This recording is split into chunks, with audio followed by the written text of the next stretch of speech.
Welcome to Popes and Pylons. Let's play some Imperator Rome. That's right, I got preview access to Paradox's newest Grand Strategy title here. Disclaimer, right up front, I got this access for free from Paradox, so they gave me the free game and also I got that early access. I don't get paid for any of this. I do try to be impartial. I don't think that I'm super biased or anything about that, but keep in mind that of course I do want more or future access to games from Paradox, so I might be somewhat subconsciously biased. Anyway, then again, let's just see what's going on. I play a lot of European Universalis 4 on this channel if you're new, which is of course one of the previous Paradox titles, certainly one of the predecessors of Imperator. The other one you could say is Crusader Kings 2, with all the character focus that this game has. So it's sort of, at least it's sold sort of as a mix of Crusader Kings with the characters and European Universalis with the map painting, the greater strategy. It's not so much Stellaris or Hearts of Iron if you know other Paradox games. I think it's, at least from what I've seen so far, mostly an EU and CK mix. Now, I haven't played this game much. I've only done the tutorial. And in the tutorial you play as Rome, and you have, it's already pretty easy to play as Rome, I think. I mean, it's Imperator Rome, it's one of the better starts. But also, the tutorial sets difficulty to very low. It's somewhere where you can't see. Very, very low. You get bonuses to all sorts of things, you get tons of money, it's just sort of intended to get you into the game. I mean, it's a fine tutorial. But this is going to be the first time that I play with real numbers and real difficulty. I assume it's not going to be super difficult because we're going to play as Macedon for this first attempt here, where just to get to know the game. I don't think Macedon is going to be this super interesting long-term campaign. They're one of the more powerful. They're one of the suggested nations in the start screen. I think they suggest Rome, Macedon, the Seleucid Empire, Phrygia, and Egypt. And you can already see these are all bigger names on the map. Apparently the Seleucids and Phrygia are listed as hard. I don't quite know why. At least they're big, but it's probably a pretty terrible terrain here. We'll see about that. I didn't want to start with it like a large country. Macedon is already a bit too big for my taste to start with, but at least we get to see some of the mechanics, and then we can decide which one province minor or whatever we're going to go into next. That also means that this is not going to be a hugely giant campaign. I don't like going into Paradox campaigns without a goal, but I don't think I can go for an achievement. Is there? Oh no, in EU there's an achievement button up here. I don't think achievements are enabled yet at this time, because this is preview access, the game isn't out yet. So we can't go for an achievement really, and I don't want to do a super long campaign anyway. I do want a goal, and I think we're currently a regional power. I think after that maybe there's only great power afterwards. I'm not super sure. Rome is does it say somewhere? I think it says somewhere, but I don't know where that would be. Well, anyway, my plan is to play until we are a great power, and then stop. If we decide to jump to something else earlier because it's taking too long or something, then that might also happen. But that's sort of my goal here. Now, let's try to get into the game a bit. Again, I only played the tutorial, so let's see what's going on here. We're Macedon. Alexander the Great is dead. Apparently there's a bunch of issues with his succession, as there always is. And we can already see if we look at I think our nation overview, but our government shows it here. We have a bunch of characters forming our government, and they're a little bit like EU advisors, but more. They have their own desires, they have their own stats. They have their own loyalty to you. You can already see that here in this tooltip. And by the way, I'm just sitting in the same spot I'm sitting in for EU. I'll just have to see whether I have to move myself somewhere later on. But anyway, we are talking about these guys. So we have all these guys who have awful names, and these names, in Rome the names are different, but they're equally completely weird. It's historic and all, but it's going to make it very hard to sort of get into the flavor of this, I think. We're ruled by the Basileus. This is us. We're the Basileus of Macedon. I think we should be able to see somewhere that our government type... I would have assumed that I can see that here. Let's check the nation overview. We're Macedonian. We're the Basileus. Yeah, we know that. The head of the something something family. It says I can left click to view details, but I cannot. Can do that on the portrait, but that's not what I'm looking for. I am looking for an aristocratic monarchy. It doesn't actually say anything what that means. See, I'm learning the game as well. Here we go. Yeah, not really. It's only the civilization level we get from that. The government forms are pretty important, as I understand. That's why I would like to see what ours actually does. It must be on the government screen, right? So we have an heir. He has succession support of 1,000. So we don't have clearly there are no elections here. In Rome, there are elections every 4 years. Apparently here in Macedon, they're not. We're the Basileus, and our heir is going to be the next ruler, unless he dies or something. So that's a bit more closely to a monarchy in EU. Our heir looks like he's pretty bad. We see these stats here. I would like to point at it, but I can't. But it's in the fourth line on the tooltip, the fifth line maybe. We have civil military power, 6 oratory power, civic power. 3 oratory power and 4 religious power, which is not a lot, that influences, among other things, our income in monarch points, or power as they call it here. Unlike EU, there are 4 powers, religious, oratory, civic, and military, and they're not directly used for tech, but there's a lot of ways to spend them. So these are those sort of the resources, in addition to money and manpower, that you play the game. You spend them frequently. And then all the stats mean things, and we have traits and that influence our stats, but can also influence other things, like we're the ruler, which we are, of course. Buildings are cheaper, and we gain some legitimacy as well.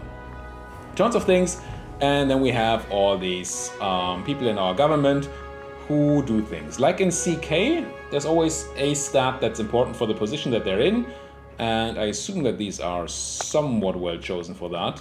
Yeah, 6 military here is the best we have, for example, available, except for this guy. And oops, that's not the button I wanted to press. Here, same-ish. So I think they're somewhat well chosen. Now the loyalty and stuff, I think we're going to go into that a bit further into the game. Let's do what I ever do in every Paradox game. I go through the notifications up here and see what they tell us to do. So we have 1 unused trade route. So this is new.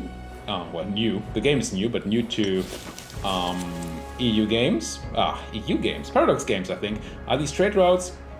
We can import and export resources. And every city, these small things here are cities. What are provinces in EU4 are cities in this game, has a good that they produce.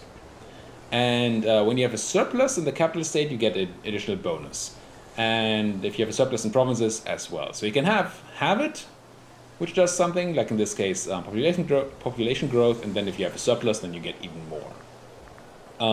And then there are some that are needed for, say, you need horses to have the ability to build cavalry. You need elephants to build elephant cavalry, or whatever they're called, war elephants, and all that. And we can see here that in our province of Macedonia, so this big thing, which would be like a state maybe in EU, we have all these resources available, and in one of our other states we have different ones. No elephants. Shame. But anyway, there are these trade routes, and we can import something. And it doesn't actually make us money to import things, which is odd to me, but that is good. So you should always use all your trade routes, as far as I understand it so far.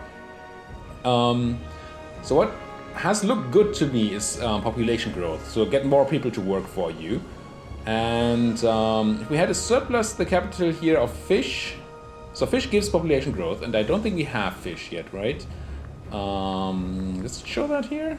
Would it show it? Oh no, it says that we don't have surplus of fish. But I don't know if we always get the extra pop growth. I don't know. But if we had the surplus in the capital, we get freeman happiness. We're going to get into that in a minute. And more freeman promotion cost reduction stuff. I'm just gonna import more grain for more population growth. I don't know that that's correct. That's what I'm gonna do. And you can choose who you import it from, which I'm sure is interesting, but currently I'm just gonna pick somebody. Now there's a chance that we are gonna attack these people and then lose that trade route, but it doesn't cost much. It costs us 25 of these of the civic power to start the trade route. That seems fine. So I'm just gonna do this and import it from Doria. Sure. So this should increase our population growth, and then we can import something into here as well. And I'm gonna do just grain as well. Whatever. There we go.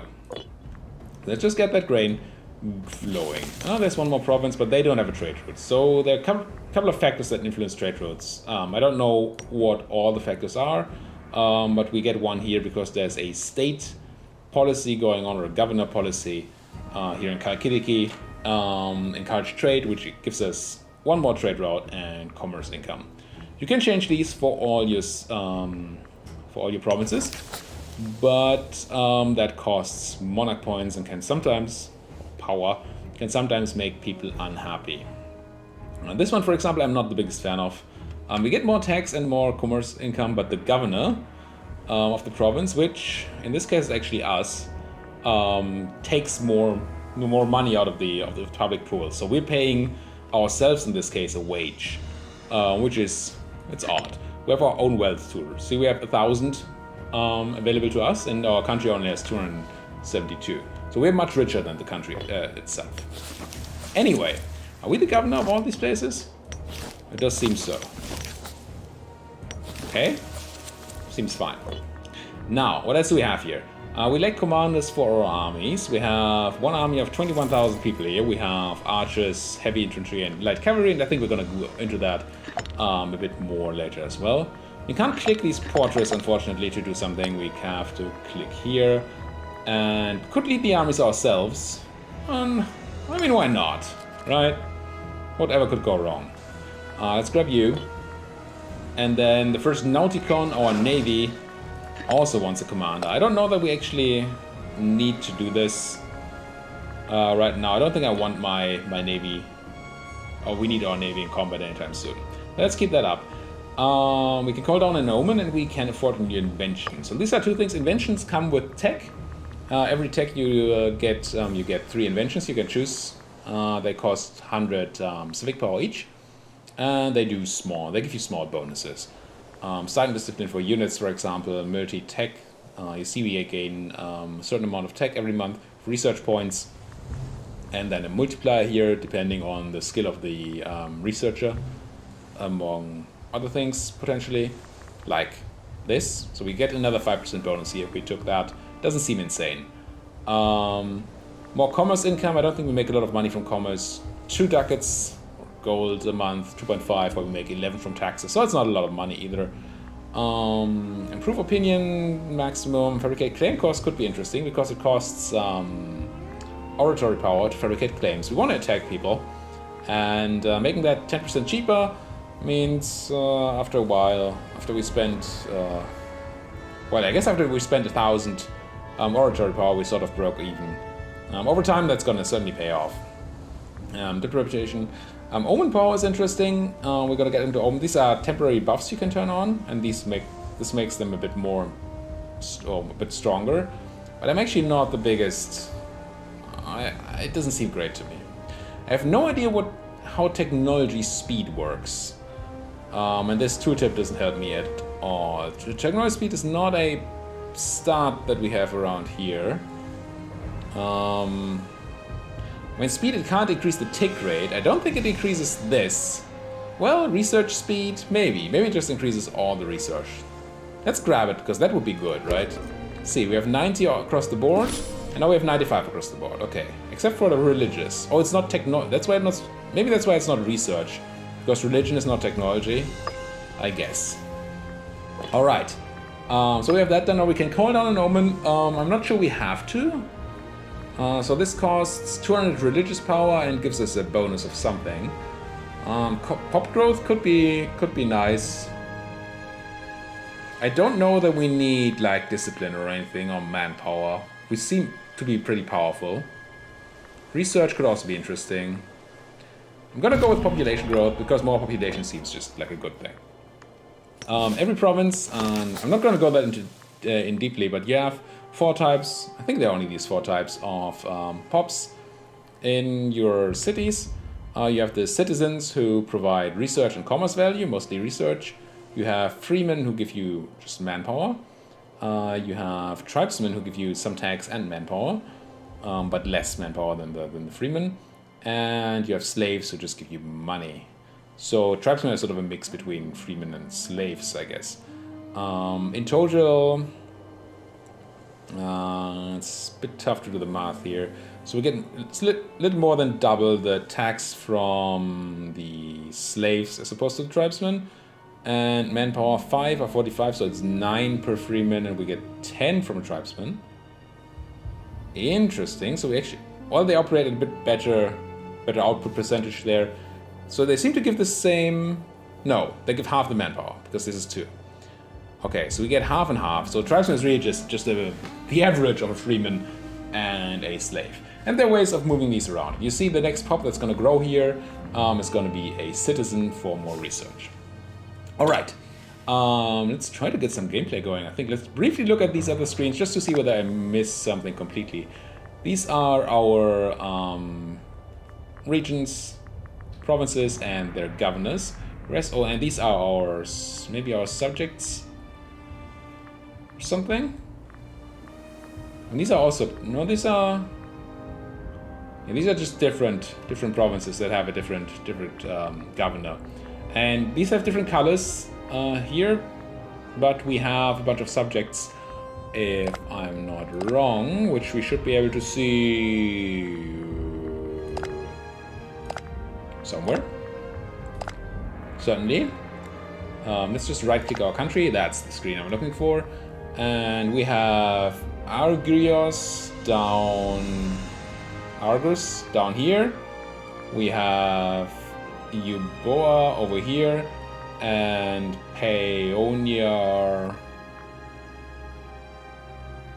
I have no clue where. Where are you, Paeonia? Can I click you to go to you? No.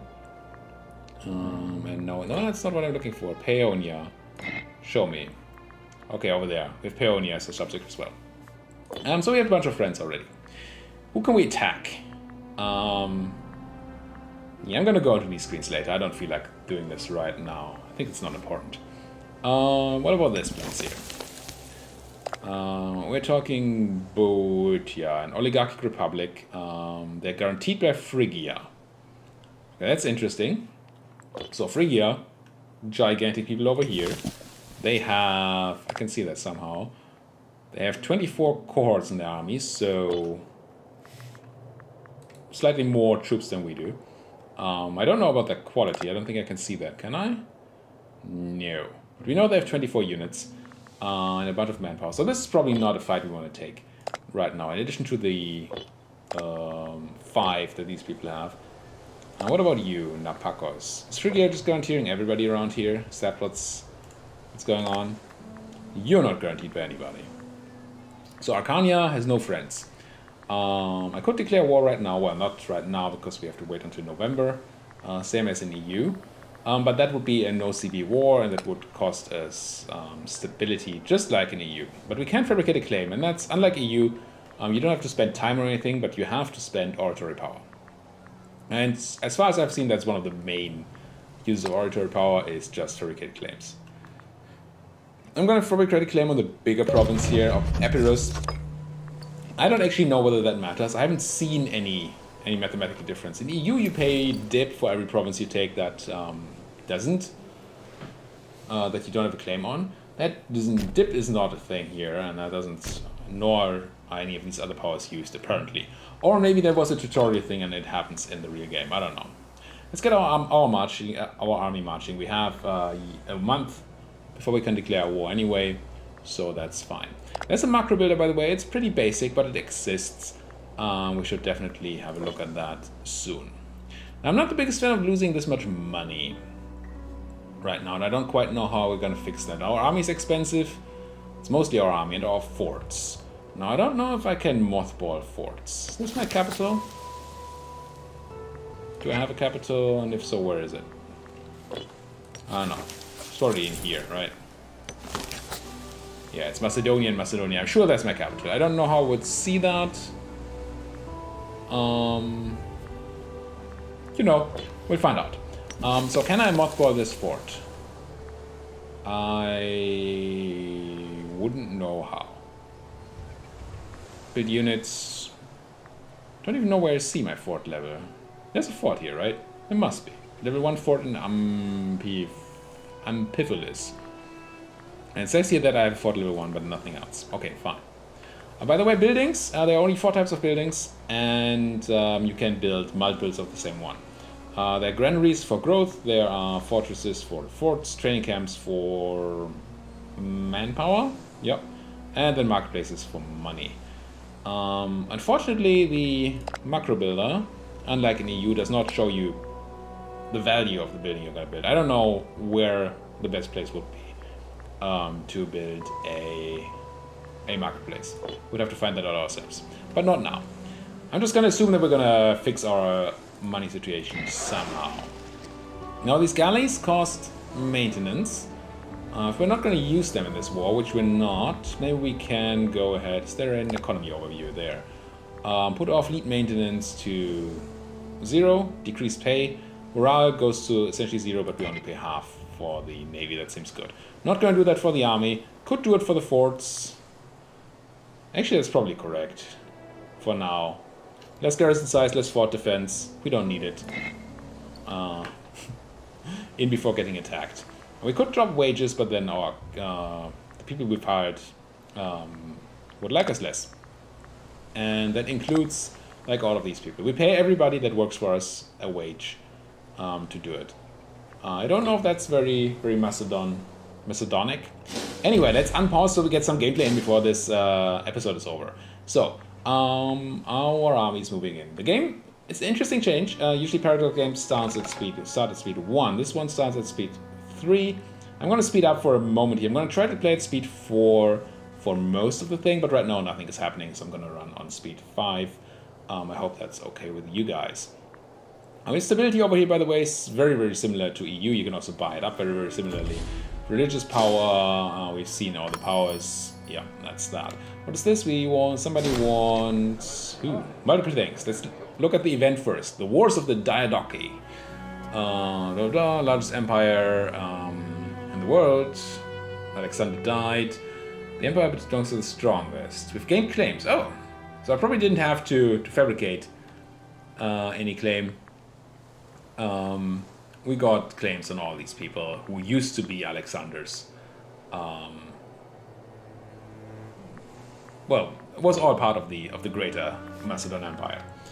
If I go to the diplomatic map mode, can I see my claims? The answer is no. I don't think so. Barbarian power, trade route, barbarian power map mode. Interesting. Fortification, region, supply, civilization, opinion, unrest, population. Doesn't seem like there's a map mode that shows me claims, unfortunately. That is, well, unfortunate. Well, we have a claim on these guys for sure. Was it you? Wait, you're guaranteed by Phrygia. Was it you? Yeah, you were not. Okay. So my army's almost there. We can declare war. I could declare war right now, and I probably should, just so Phrygia doesn't get any ideas. So what's this again? Let's see. Local import grain from the province of Macedonia. I certainly do not want to export my grain. So what we're gonna do is, first of all, I'm gonna go to my trade overview and say, do not trade away surplus, because surplus gives bonuses. Do not do it. If we exported grain, we would get 5% extra manpower. If we exported iron, we would get 5% extra heavy infantry discipline. I don't know. Can I see? I have glass, wine, and grain surplus right now in the capital. I do not have iron surplus. I told ya. I was about to apologize for not playing a lot, but then you guys tuned in for grand strategy, right? So let's do some grand strategy here. Oh, that's our subject, right? Need my subject? Oh no, hell if I know. From province of Anatolia. I'm gonna export the iron here. I don't know what that does for us, but it gives us money and manpower, so that's kind of cool. And I'm not manpower, discipline on our heavy infantry. And I'm not gonna export any grain, I don't think. What did it say? It doesn't say here. I mean, certainly there's an amount of grain we have, right? This just says surplus of grain. We're getting the export outposts of that. I don't know how much grain I have. Do I lose my surplus if I accept this? I'm gonna try. Doesn't seem so. Alright. So we get that bonus as well. So trading, kind of interesting. There's a lot of attrition. We should probably not have sent our entire army here, but I mean, it's our first war, right? So let's do that. Oh, you got allies now. Damn. You got Aetolia, Thebes. We should have declared war earlier. I definitely was wrong to not do that. Aetolia, Thebes, Boeotia. So that's Aetolia, who is 6 troops. Boeotia, which has 5 troops, and Thebes, just 3 troops. Let's go back to our economy screen. Turn on the fort maintenance. And I think we still declare this war. I think we have this. Let's declare. Sure, the allies are gonna come in. Our allies are gonna come in. You can now choose what war goal you want. It's just take a claim you have, or you can do shore superiority or shore naval superiority for battles. I'm gonna go just with the claim. And let's see what that does for us. War has been declared. I'm gonna send my army in there. Honestly, what I'm gonna do is I'm gonna split our guys in half here, take half of them, send them in there, take the second army, give them a commander, I guess Alexander here. Now there are things to look for. In the tutorial you cannot have your troops become disloyal, but here you can. They might like him more than us, and then if he rebels he has the troops. He's relatively loyal to us. He is a pretender, so maybe we should not give him the thing. This guy's our primary heir, but he's terrible. Everybody's terrible except for our pretender here. So he changes in loyalty, so he could rebel at some point. It's already at 69. I think if they're below 30 they can rebel. And I don't know that I can fight a 0.2 each month. That seems rough. So let's not take this guy. I guess we're gonna have a terrible marshal here. It's our heir. He's terrible anyway. I don't know if rulers can die, leaders can die here, but if they can, I wouldn't mind him dying. I'm gonna send him straight into combat. Maybe actually gonna send him in here as well. Because as you can see, there's support coming in here, so I want my whole army going. Merge them back in. That's fine. If they had been loyal to my leader, I don't think, to my other guy. We can call Thrace into our wars? I thought Thrace would have joined on the other side. Interesting. Apparently they did not. Nice. Low navy maintenance, that's fine. Lack of commander, war. Sure. Wait. Oh, Thebes, not Thrace. Who's Thrace? Thrace. With all the caps locks I can have. Oh, hello Thrace. I don't know what that's gonna happen. I'm not gonna call them right now. Seems like unnecessary, but maybe later on. These guys have very little morale. I think that's the morale bar, so we should get a very easy victory over them here. Yeah, they see. We just stack wiped them instantly. For some reason, we lost 250 troops anyway, but that's fine. I got some popularity on our commander, but that's us, so that's cool. And they got some war exhaustion. And we captured a guy. Now, when you capture a guy, you can do a bunch of things to them. Unlike, as far as I understand so far, unlike CK2, I can't just ransom him back to his family and get money for it. I can release him, release, which gives him loyalty, but the loyalty is not going to be to me, so I don't know why I would be doing that. I could have him lose popularity, that doesn't matter. I can flog him, sure. Execute him, get some tyranny. I don't know what I get from any of these, honestly. Except for if I actually care about him and his family. So I'm gonna leave him in the prison for now and see what happens there. Now I'm gonna detach a siege here and have the rest of my guys go and try to fight these guys. Now, can I assign a commander? I can. Do we dare? I'm gonna give this guy command of the siege. Now, we lose less loyalty now because we gave him command. But we still need a better number there. I can bribe him, I assume, for more loyalty or something. Yeah. I also gain corruption, which is probably bad. Arranged marriage. What does that do? I've not done that in the tutorial at all. I have no idea what happens if you marry somebody. It doesn't tell me anything here, either. I can marry her to Apollonia Carsid here. What's my family? Do I have a family? I'm an anti-patriot. Patriots, really, I can't accept those. I'm very, very anti-patriot. My family. I have 3 children, all boys. A friend and a rival. I have no siblings or anything. Can I see the whole family? Maybe that is the whole family. I don't know. So I probably don't have like a daughter to marry to my general. Let's not for now. Let's have him be in charge there, and maybe we can make him be more loyal eventually. It would be really nice to get these guys fought before they regain morale. And you see sieges here. Well, you don't see. Very similar to EU sieges. There's even a naval blockade thing if this was a naval province. You get bonus from the martial ability of the commander, and then dice roll forts, all the same, very, very similar to EU. The minimum, it doesn't say here anywhere, at least I didn't find anyway, but for every level of fort there is in a province, you need 5,000 people to siege. So it's a bit different in EU. In EU there's a number for that, it shows the number, here it does not. Could you stop hiring people? Damn.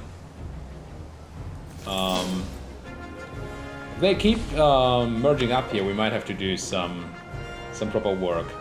Now we have... These guys are not helping, even though they are friends. I don't know why. We could call in Thrace for some more help. These are not Thracian troops, these are mercenaries. These are Thracian troops, I think. How many are you? 10,000 guys. I mean... I'm just gonna call in Thrace. I don't know what that does. Can I? Alliance actions, call to arms. If they reject, the alliance will be broken. Opinion, yeah, come in. Head to the war balance, whatever that means. Alright. So, let's keep with our... Okay, we're getting a battle here, and that we're gonna win it. Or likely. We have 6 archers, 10 heavy infantry, 14 horses. They have 3 archers and 2 light infantry. So, yeah, the army is better quality than ours. Interesting. Are you planning to attack my siege? You probably are, aren't you? Wait, they didn't come either. I'm gonna try... I can't. Because of zone of control here in Thermos, I think.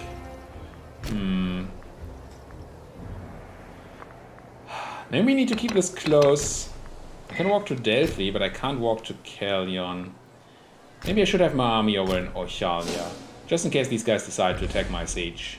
Can I walk to Delphi? I can. Yeah, but I'm not gonna catch anybody there. Let's be in Ochalia and back up our siege. It's a bit lame.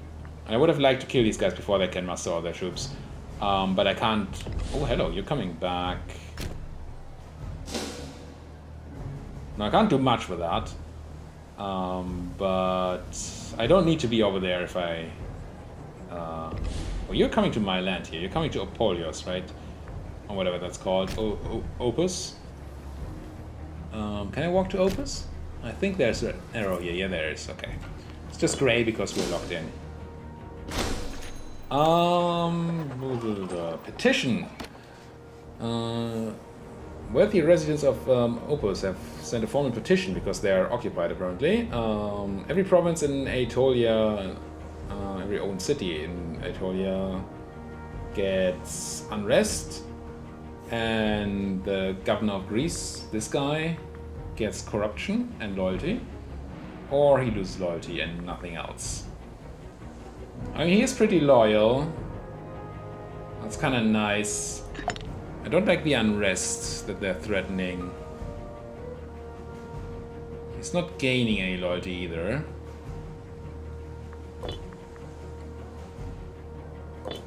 I'm gonna put him on that. So that happened because there are enemy troops in here, I think. I think that's how that's gonna work. Maybe we get a fight in Lamia here finally. No, we do not. But they haven't occupied it yet. They see they're sieging it down now. I'm gonna take this battle in Opolia, but they might be reinforcing from down there. I'm gonna send the rest of my troops over there as well, just so we can potentially reinforce as well. And we captured one population and sent them to Pella. So not only do you take the land and can then take it in the peace deal, but you can also capture population. We can take another one of these things, and maybe there's a military one we can take now. Doesn't really look like it. No. Maybe I should have turned on the yeoman power earlier, or at least the military yeoman. Just 5% more tax seems like a thing we want, right? And as far as I understand, these things are on forever, so we now gain, until the end of the game, we just gain 5% more tax. Okay, here's a battle, finally. So, let's go down to 1 speed. Wait. Okay, it's speed 2? I don't know.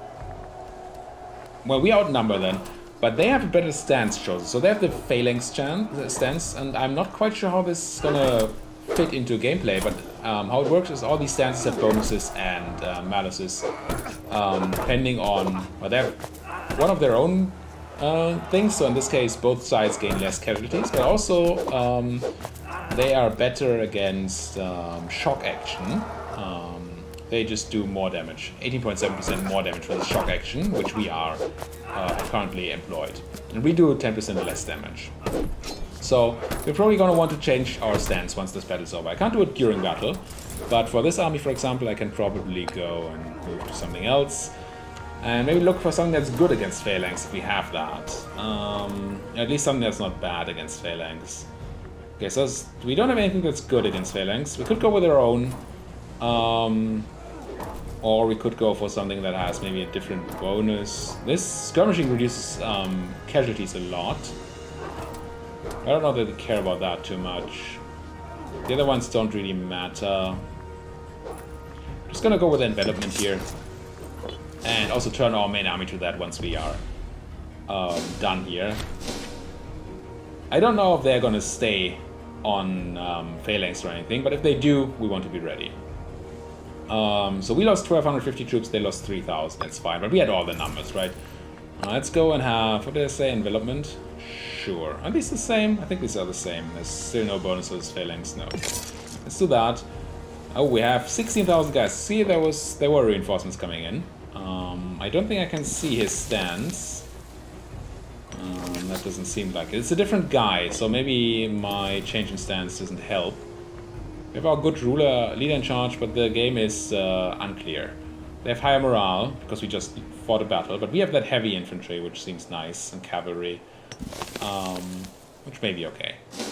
Maybe we should recruit some troops. I don't know that there's a force limit. The game... I haven't found out yet whether the game tells me or not.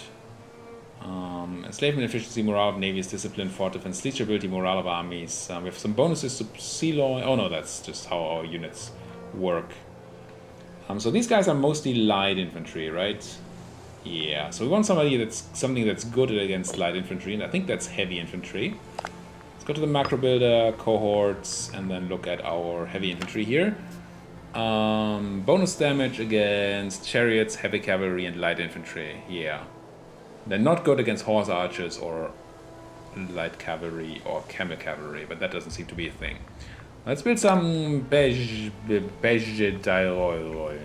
Sure. Let's not go super deep. It's not like we're rich, but then again, let's build some. And I think the fact that we could only build them here is because we have iron here in Aetolia. We don't have iron in our mainland. Oh, they're coming in piecemeal, which is excellent.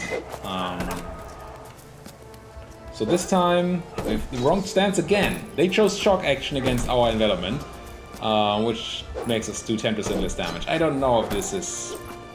I still don't know how to play this.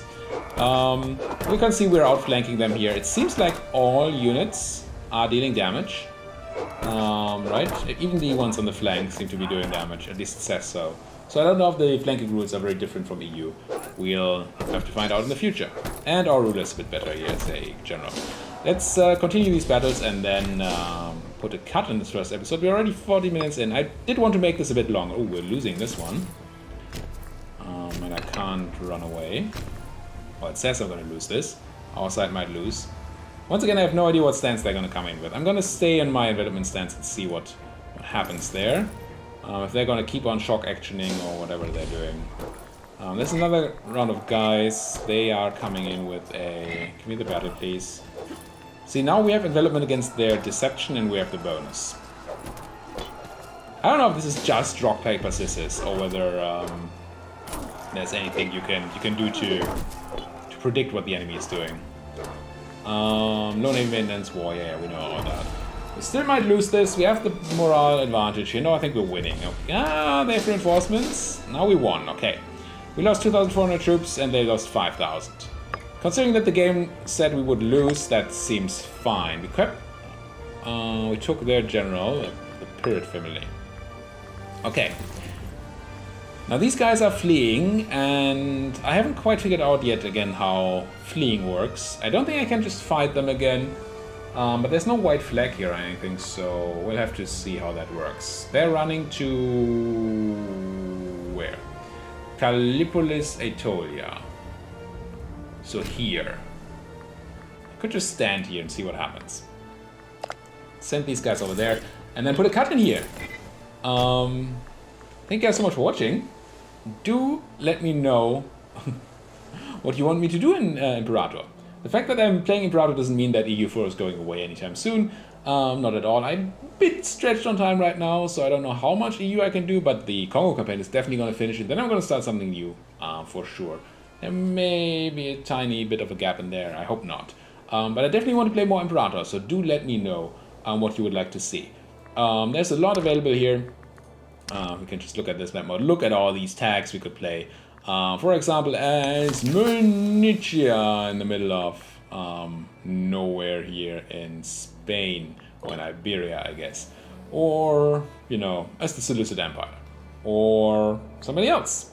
There's colonizing in the game, but not like you know from EU. You could play on the Noob Island here, play as Eleuthia, and just colonize all of Ireland, maybe. That could be funny, probably very easy. But funny, or maybe go to Sweden? I don't know. Let me know in the comments. Let me know what you would like to see, what you would like me to do. Definitely, give me some ideas. I'm gonna play a bit more of this. I'm gonna jump into some more tags in preparation for the release. So I'm gonna record a bunch of things before this goes live. I think I have about a week before this has to go online, and a bit more before the game comes out. So there's gonna be some videos, but please do let me know what you would like to see for a longer campaign. Thank you guys for watching. Hit that subscribe button if you're not subscribed yet, and I hope that a lot of new people came here for Imperator. Hit subscribe. I do at least one video a day, usually more. I do a lot of EU4 and now hopefully Imperator Rome. And I love to talk to you guys in the comment section. So if you have anything to say, just do it down there. Of course, like buttons, always appreciated. Thank you guys for watching. See you guys next time.